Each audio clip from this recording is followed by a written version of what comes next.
មនុស្សណាក៏យល់ថាចំណេះដឹងសំខាន់ដែរប៉ុន្តែទង្វើសកម្មភាពក្នុងការរៀន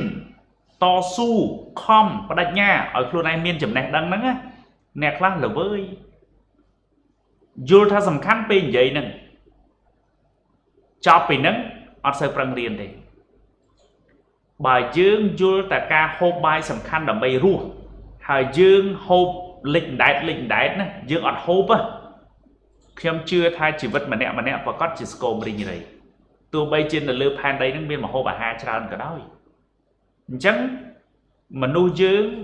កម្រិតនៃការយល់ថាសំខាន់ហ្នឹងគឺមនុស្សគ្រប់គ្នាយល់ថាសំខាន់ចំណេះដឹងការបង្កើនបញ្ញាសំខាន់ណាស់ប៉ុន្តែអ្នកខ្លះ 2-3 ឆ្នាំចុងក្រោយហ្នឹងអត់ដែលរៀនអីដែលថ្មីទេហើយសូត្រតែខ្លួនឯងហ្នឹងចេះច្រើនហើយគឺនៅលិចដែតទៅធ្វើការប្រាក់ខែមិនទាន់មានស្ថិរភាពនឹងណសម្រាប់ទ្រទ្រង់ជីវភាពខ្លួនឯងទេប៉ិនលែងរៀនធ្វើដូចគេអ្នកចេះច្រើនហើយចឹងអាហ្នឹងដែលគ្រូចង់និយាយថាកម្រិតនៃការយល់ដឹងថាចំណេះដឹងសំខាន់ណាអាលេខ1ហ្នឹងគឺ 100% ប៉ុន្តែអាលេខ2អាខ្លួនមិនទាន់ចេះ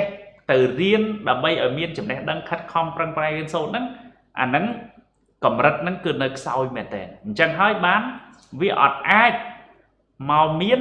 ចំណេះដឹងយល់តែខ្លួនយល់ថាចំណេះដឹងសំខាន់សម្រាប់ជីវិតប៉ុន្តែជីវិតអត់មានចំណេះដឹងទេដោយសារអត់អាលេខ2